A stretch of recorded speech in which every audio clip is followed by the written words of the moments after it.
many major papers have a tradition of publishing letters from their readers, and oftentimes they will publish a letter that might be factually incorrect. However, when it comes to the issue of climate change, the Los Angeles Times has decided that they will not publish any letters that deny climate change. Now, I should be clear, if there is something from a credible scientist and he has the education and the credentials necessary to make a valid argument about climate change not being a man-made event or man-made situation, then maybe they will consider it. But if it's a reader who just says things like, oh, climate change is a conspiracy, it's not caused by humans, and it's just flat out wrong, they say that they will not publish it, and they're getting a little bit of flack for that. So what do you think, Cenk? They're getting flack from the same people who are paid to give them flack, who represent the oil companies, the energy companies, who want to create a fake debate. Now, think about it in these terms, and it'll become crystal clear to you. If the Los Angeles Times said, hey, you know what, we're no longer publishing quackery that questions gravity, you know, letters to the editor that say, no, if you jump off a building, you'll float away. It's okay, you won't die.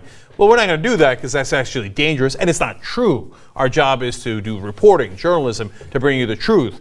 Our job is not to report things as things are neutral. You know, oh, if you jump off a building, you might float away, or you might crash to the ground and die.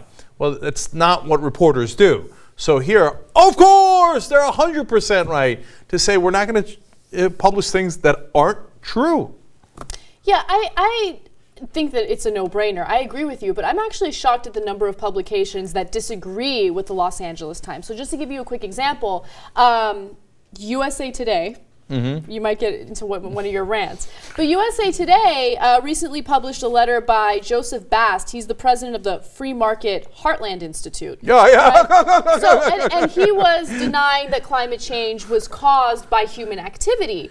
And it's just, look, 95% of scientists at this point, and this is according to the UN, agree that climate change is fueled by human activity, right? But why are you going to just allow someone who obviously has an incentive to lie to use your publication to spread his propaganda and his lies? That doesn't make any sense. So-called think tanks like the Heartland Institute that talk about free markets don't give a damn about free markets. They're funded by energy companies and individuals who've made a ton of money from the energy industry to put out lies there. This is an old trick that tobacco used to do. Some doctors say that it causes cancer, some say that it doesn't. You have to publish them 50-50. We finally got past that. Now the oil companies are doing likewise, right? And so publishing a letter from the Heartland, that's ridiculous. That's just, you know where that money comes from. You know what their bias is. To pretend as if they're a neutral think tank, like, oh, what do they think? Is nonsense. It is nonsense. And the plain dealer from Cleveland basically says, we will publish almost anything because we will let our readers argue with one another on our publication. So if someone sends in a letter that is incorrect, right, there are no facts there, someone else will go ahead and rebut that, right? But I mean, really, you want to turn your letter section or your editorial section into like a ridiculous forum where people can just spread lies, you know, and get into arguments with one another. I mean, and also people might read that stuff and they'll think that this is factual. They'll think that the editors read it and it's fact, and they'll just publish it. Yeah, when they see something in the paper, they think it's real. They think it's true. Exactly. Like oftentimes people say, oh, I heard it on the radio, so it must be true. Nothing could be further from the truth, but it gives it a sense of authority, right? Now, look, if you ask those same papers, hey, would you put out a letter to the editor that said, if you touch gay people, you will get AIDS, and hence they must be quarantined? Would you put that out?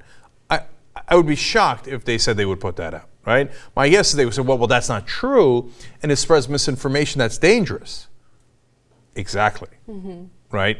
And now that's what the global warming deniers are doing on a global scale, right?